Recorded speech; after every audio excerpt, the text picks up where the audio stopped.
Hello everyone, आज हम लोग देखेंगे बीपीएससी शिक्षक भर्ती का जो एग्जाम हो रहा है 20 अगस्त से। तो उसमें एमसीक्यू है जो पूछा जा सकता है, 20 से 25 क्वेश्चन है कि जनरल नॉलेज से आएगा। तो इसी के रिगार्डिंग हम लोग देखेंगे आज के सिंचाई के साधन का, जिसमें कि बिहार से इंपॉर्टेंट जो एग्जाम होते हैं उसमें ज़रूरी हो जाता है, और जो जिसमें कि देश से रिलेटेड भी क्वेश्चन पूछे जाते हैं और इसमें बिहार में इंपॉर्टेंट होता था। आगे बढ़ते हैं हम लोग। आज का पहला प्रश्न है हमारा, आज का है कि स्वतंत्रता के बाद भारत में कुल सिंचित क्षेत्र कितना गुना बढ़ा है। तो भारत में स्वतंत्रता के बाद ये कितना गुना बढ़ा है, ये 4 गुना बढ़ा है। भारत में सिंचित क्षेत्र है जो 4 गुना बढ़ा है स्वतंत्रता के बाद। दूसरा प्रश्न है हमारा, भारत में वर्तमान समय में कितनी लाख हेक्टेयर भूमि सिंचित है। तो भारत में अभी वर्तमान समय में कितनी हेक्टेयर सिंचित भूमि है, 8.5 लाख हेक्टेयर है जो भारत में अभी सिंचित भूमि है। तीसरा प्रश्न है हमारा, भारत में शुद्ध बोए गए क्षेत्र के लगभग कितने प्रतिशत भाग में सिंचाई होती है। तो जितने भी भारत में बोया गया क्षेत्र है जिसमें सिंचाई होती है वो कितना सिंचाई होती है, कितने % भाग में सिंचाई होती है। तो ये कितने में होती है, हमारा 38% में सिंचाई होती है।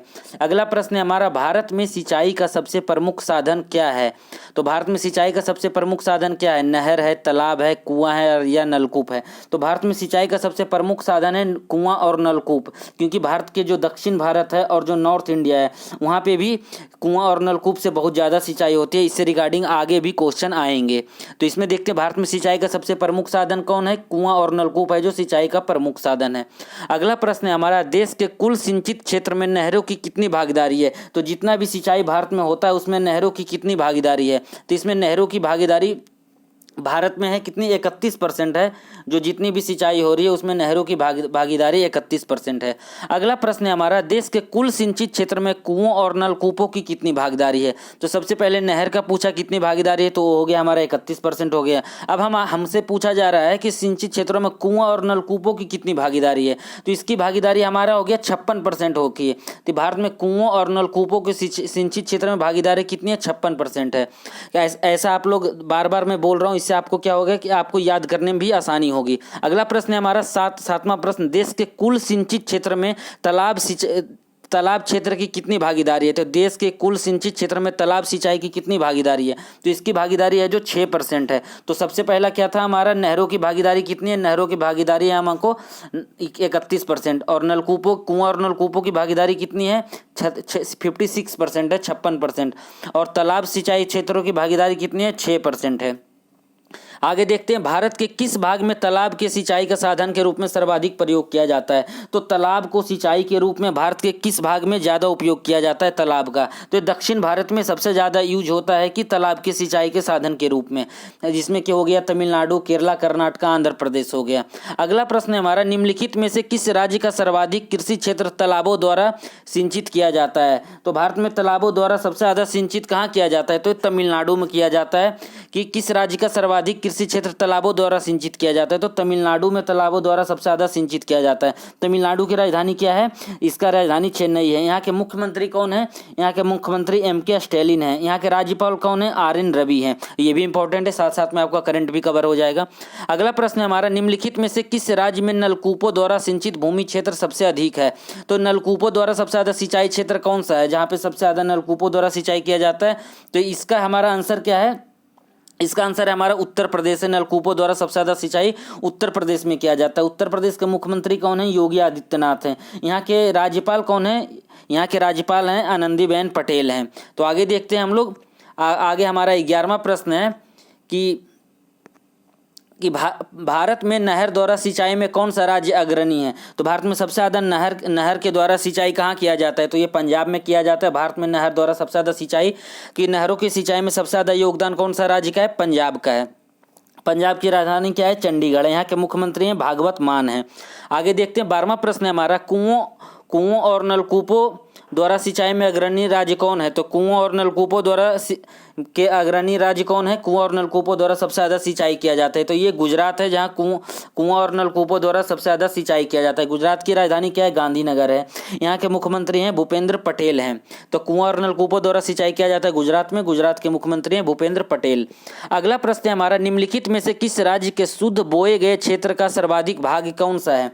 तो शुद्ध बोए गए क्षेत्र का सर्वाधिक भाग ये पंजाब का है। सबसे ज़्यादा यहाँ पे शुद्ध बोए गए क्षेत्र का सर्वाधिक भाग है। पंजाब में सबसे ज़्यादा हमारा होता क्या है, पंजाब में पर हेक्टेयर में सबसे ज़्यादा गेहूं होता है, लेकिन ऐसे क्षेत्रफल में सबसे ज़्यादा गेहूं कहाँ होता है? उत्तर प्रदेश में होता है। अगला प्रश्न है हमारा, प्रायद्वीपीय भारत में तालाब से सिंचाई के प्रचलन के रूप में कौन सा एक कारण नहीं है? तो तालाब में जो तालाब से सिंचाई के रूप में प्रयोग नहीं होता है प्रायद्वीपीय भारत में, उसका आंसर क्या होगा हमारा? नहीं है। अप्रवैश्य शैल संरचना, अप्रवैश्य शैल संरचना के वर्षा जल का अंतःस्रवण है जो हमारा की आंसर है।